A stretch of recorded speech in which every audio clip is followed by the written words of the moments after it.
दोस्तों नमस्कार। आपके सामने मैं इस वीडियो में जो चीज़ें रख रहा हूं उससे आपको पता चलेगा कि किस तरह से राहुल गांधी ने एक सोची समझी रणनीति के तहत मोदी को सरकार को तख्ता पलट करने के लिए एक षड्यंत्र की रचना की थी जो पूरी तरह इस समय फ्लॉप हो चुकी है। लेकिन कांग्रेस की बेशर्मी देखिए कि राहुल गांधी अभी भी बिहार में वोट चोरी का नारा देते हुए घूम रहे हैं। जिस बेस पर राहुल गांधी ने वोटर और वोट जो जितना भी फर्जीवाड़े का दावा किया, चुनाव आयोग को वोट चोरी का आरोप लगाया, वो था महाराष्ट्र का चुनाव। महाराष्ट्र का चुनाव चोरी किया बीजेपी ने, ये सबसे पहले राहुल गांधी ने आरोप लगाए थे। और जिस बेस पर आरोप लगाए यानी जिस डाटा पर, वो डाटा था सीएसडीएस संस्था का।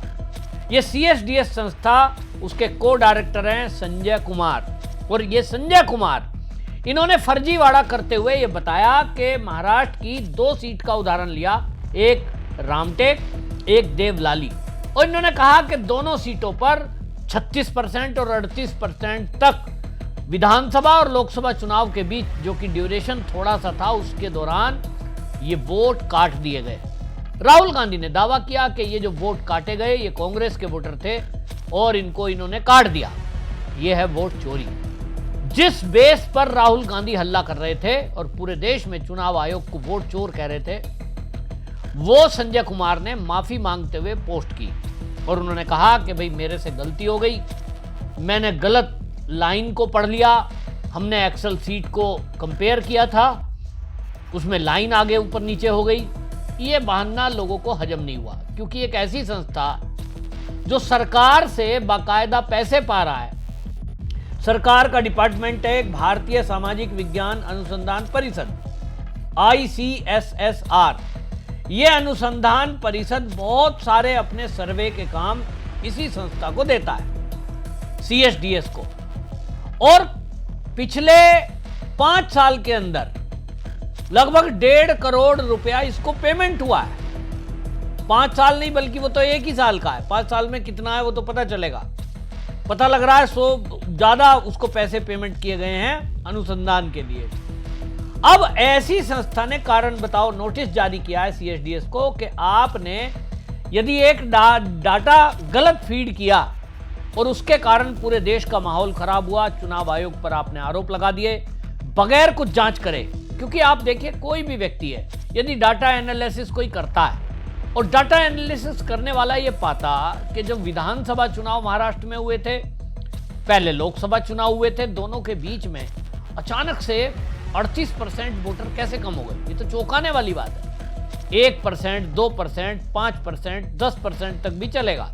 लेकिन कोई डाटा एनालिसिस कर रहा है वोटर लिस्ट पर और अचानक उसके सामने आता है कि 40% घट गए, फिर तो उसको ठीक से जांच करेगा और सबसे पहला काम है कि चुनाव आयोग से उसको कंफर्म करेगा, फिर जो एरिया के डीएम हैं उनसे कंफर्म करेगा। क्योंकि आपकी संस्था पर पूरी दुनिया की नजर है।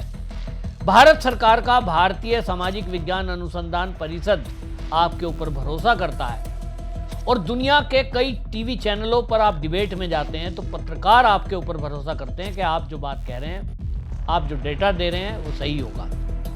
अब आपकी जिम्मेदारी ज्यादा है। लेकिन इन्होंने जिम्मेदारी नहीं उठाई, इन्होंने डाटा उठा करके राहुल गांधी को दे दिया और राहुल गांधी ने इस डाटा को प्रेस कॉन्फ्रेंस में पूरी तरह इसको सच्चा बताते हुए जो चीजें की, पूरे देश के अंदर माहौल पैदा हो गया और लोगों में आशंका जागृत हो गई कि क्या वाकई में भारतीय जनता पार्टी के साथ चुनाव आयोग मिला हुआ है। ये जो राहुल गांधी वोट चोरी का आरोप लगा रहे हैं कि साहब महाराष्ट्र का तो पूरा चुनाव हम जीत रहे थे, वहां तो सरकार बेईमानी से बनी है। फिर आ जाते हैं ये कर्नाटक में। कर्नाटक में ये शिवपुरी की भी एक सीट उठाते हैं, महादेवपुरा, और महादेवपुरा की सीट पे कहते हैं साहब 1 लाख वोटर जोड़ दिया वहां। यानी जहां बीजेपी जीत रही है तो वहां आप कह रहे हैं कहीं काट दिया कहीं जोड़ दिया, जहां कांग्रेस हार गई वहां काट दिए, जहां बीजेपी जीती वहां जोड़ दिए। अब वो भी झूठ निकला और इस तरह से इनको फिर अब 2 जगह FIR दर्ज कराई गई है, क्योंकि पूरे देश की आवाज थी कि ये जानबूझकर किया गया है ताकि मोदी सरकार का तख्ता पलट किया जा सके। ये प्रयोग पहले श्रीलंका और बांग्लादेश, पाकिस्तान, अफगानिस्तान में हो चुके हैं। इनको लग रहा था बांग्लादेश जैसा ही माहौल यहां बनाएंगे। बहुत सारे नेताओं के बयान भी आए। ऐसे में संजय कुमार ने पोस्ट डालते हुए ये जो है माफी भी मांगी कि साहब मेरे से गलत पोस्ट हो गया। लेकिन इस सब मामले में मामला ऊपर जा चुका, क्योंकि राहुल गांधी इस मामले को प्रेस कॉन्फ्रेंस के बाद बहुत आगे ले जा चुके हैं। बिहार बीजेपी ने इसको पोस्ट किया, क्योंकि ये बिहार में अभी प्रचार कर रहे हैं, वहां वोट चोरी की बात कर रहे हैं। तो ये संजय कुमार के दोनों पोस्ट उन्होंने लगाए और बिहार बीजेपी ने ला खुल गई पोल, फट गया ढोल, राहुल गांधी झूठ मत बोल। जिस आंकड़ों के आधार पर राहुल गांधी ने अपना पूरा फर्जी प्रेस कॉन्फ्रेंस एसआईआर के खिलाफ किया था, वह आंकड़ा देने वाली एजेंसी ने ही उन्हें अपनी गलती मानकर डिलीट कर दिया। एजेंसी सीएसडीएस के हेड ने तो माफी मांग ली और पोस्ट डिलीट कर दी। राहुल गांधी कब माफी मांगेंगे, बिहार बीजेपी ने पूछा है, लेकिन राहुल गांधी तो कहता है मैं तो माफी मांगूंगा नहीं। तो मत मांगिए। अभी एफआईआर संजय सिंह पे हुई है, संजय कुमार पर। कल ये एफआईआर अब आप देखना राहुल गांधी पे भी होगी, क्योंकि आप किसी संवैधानिक संस्था पर सीधा अटैक करोगे और कहोगे कि हम सरकार आने पे देख लेंगे, चुनाव आयोग वोट चोरी कर रहा है, वो एक पार्टी के हाथ की कठपुतली बना है। आप एक सीनियर मोस्ट आईएएस अधिकारी को डायरेक्ट टारगेट कर रहे हो कि ज्ञानेश्वर कुमार जो ईसी हैं, अब वो तो बायस्ड हैं। सोचिए, जिसने जिंदगी भर अपनी दी हो सेवा इस देश में और वरिष्ठ आईएएस अधिकारी, उसको आप रिटायरमेंट के कुछ साल पहले उसको सार्वजनिक रूप से पूरी दुनिया में बदनाम कर रहे हो कि ये व्यक्ति तो बायस्ड है। एक व्यक्ति अगर ईमानदारी से पूरा जीवन जीता है, उस पर आप आरोप लगा देते हो, तो उसकी तो पूरे जीवन की कमाई आपने खत्म कर दी, क्योंकि आप क्रेडिबिलिटी पर प्रहार कर रहे हो। और इसीलिए पूरे देश ने मांग उठाई, तो नागपुर में और नासिक में अभी संजय के खिलाफ एफआईआर हुई है और आईसीएसएसआर ने इसको नोटिस दिया है कि 7 दिनों के अंदर आप हमें जवाब दो, क्यों ना आपको जो दी जाने वाली ग्रांट है सरकार की तरफ से उसको हम बंद कर दें। और ये होगी, निश्चित रूप से होगी, क्योंकि सरकार में टैक्स के पैसे से आप पलो और करोड़ों रुपए आपको पेमेंट दी जाए कि आप सच्चा कोई डाटा लाओगे और आप कांग्रेस का फेवर कर रहे हो, देश के विरुद्ध षड्यंत्र है। तो इसके खिलाफ सख्त धाराओं में एफआईआर होनी चाहिए, षड्यंत्र रचने के धाराओं में इसके खिलाफ एफआईआर होनी चाहिए। ये पूरे देश से मांग उठ रही है। इस पर अमित मालवीय जो भाजपा के नेता हैं, उन्होंने भी एक्स पर पोस्ट किया और उन्होंने पोस्ट पर इसकी पोल खोलते हुए ये सब कहा कि ये जितना भी है, ये जो इन्होंने बोला है इस मामले में, अमित मालवीय ने मांग की। उन्होंने कहा कि ये जो संस्था है सीएसडीएस, इसके आंकड़ों पर भरोसा करके राहुल गांधी ने महाराष्ट्र के मतदाताओं को बदनाम किया।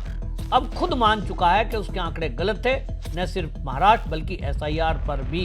तो अब राहुल गांधी और कांग्रेस की क्या स्थिति है, जिसने बेशर्मी से निर्वाचन आयोग को निशाना बनाया, यहां तक कि असली मतदाताओं को नकली कह दिया। शर्मनाक। राहुल गांधी को तुरंत बिहार में अपनी घुसपैठ बचाओ यात्रा छोड़कर भारत की जनता से गैर जिम्मेदाराना और प्रतिगामी राजनीति के लिए बिना शर्त माफी मांगनी चाहिए। अमित मालवीय के इस पोस्ट के बावजूद भी राहुल गांधी तो राहुल गांधी है, एरोगेंस बहुत है। उनको लगता है इस देश में हमारा कोई क्या करेगा, हम क्यों माफी मांगे, ऐसा उनके मन में आता है। हम तो देश के राजा हैं और इसीलिए राहुल गांधी ने माफी नहीं मांगी है। लेकिन देखने की बात होगी, पहली बात तो क्या ये जो संजय कुमार के खिलाफ एफआईआर दर्ज कराई गई है राष्ट्रद्रोही धाराओं में, इसके खिलाफ एफआईआर दर्ज होगी और अब हुई है तो इसको सजा कब होगी। और आगे की चीज, मैं तो कहता हूं इस केस को तुरंत एनआईए को देना चाहिए, क्योंकि ये देश से जुड़ा हुआ मुद्दा है। मोदी की सरकार को तख्ता पलट करने का षड्यंत्र है, ऐसे में ये हल्के में नहीं लेना चाहिए। ये कोई केवल एक गलती मात्र नहीं है कि आपसे कुछ लिखने में कुछ भूल हो गई, पोस्ट करने में गलती हो गई। अरे भाई, इनको लगना चाहिए कि राहुल गांधी आप ही का नाम लेकर पूरी दुनिया में बदनाम कर रहा है चुनाव आयोग को। तो फिर आपकी जिम्मेदारी ज्यादा है कि आपके पोस्ट के आधार पर यदि कोई खबर ब्रेकिंग चल रही है और आपको न्यूज चैनलों पर बुलाया जा रहा है और आपसे पूछा जा रहा है और आप चैनलों पे बैठ के कह रहे हो कि हाँ साहब हमारा डाटा तो बिल्कुल ठीक है, हमने तो अपनी टीम से चेक करा दिया, आज आप कह रहे हो सब गलती हो गई। तो ये खाली गलती नहीं है, ये बहुत बड़ा षड्यंत्र है। और इस षड्यंत्र को देखते हुए जिस तरह से राहुल गांधी लगातार अभी प्रहार कर रहे हैं, मैं तो कहता हूं इस पर तत्काल राहुल गांधी के खिलाफ भी राष्ट्रद्रोही धाराओं में केस दर्ज हो और संजय को रिमांड पे लिया जाए। हालांकि कुछ चीजें सोशल मीडिया पे घूम रही हैं, अब वो पुख्ता जानकारी मेरे पास नहीं है, वो तो पुलिस ही बताएगी कि विदेशों से भी मोटा फंड इनको आता है। तो अब ये देखना होगा कि क्या ये बहुत बड़ा षड्यंत्र था। नागपुर और नासिक में अब संजय कुमार के खिलाफ एफआईआर दर्ज कराई गई है और अब इनसे पूछताछ होगी तो राज खुलेंगे कि आखिरकार ये षड्यंत्र रचा क्या था, किसके कहने पर रचा था, किस किस देश से पैसे आए, क्या जॉर्ज सोरोस की टीम से इनको पैसे आए हैं जैसा आरोप लग रहा है। ये सारी चीजों का खुलासा अगले आने वाले कुछ दिन में होगा। लेकिन इस देश में इतना तो तय है कि बहुत बड़ा षड्यंत्र मोदी के खिलाफ रचा गया था कि पहले एक फर्जी डाटा पोस्ट करो, फिर राहुल गांधी उस पर प्रेस कॉन्फ्रेंस करेगा, फिर पूरे देश में यात्राएं करके पब्लिक को सड़कों पे उतारेंगे और फिर हल्ला गुल्ला करके बांग्लादेश की तरह मोदी की सरकार का तख्ता पलट कर देंगे। राहुल गांधी ने प्लान तो अच्छा बनाया था, उसको लग रहा है मोदी को चुनाव में तो हराया नहीं जा सकता, तो इस तरह की अराजकता पैदा करो जैसा बीजेपी के नेता आरोप लगा रहे हैं। अगर ये आरोप सही है तो बहुत खतरनाक है और इस पर सरकार को तत्काल एक्शन लेना चाहिए। आपकी क्या राय है कमेंट में जरूर लिखें और इस वीडियो को भी शेयर जरूर करें ताकि देश को पता चले कि देश के अंदर देश विरोधी लोग षड्यंत्र किस प्रकार करते हैं। वंदे मातरम।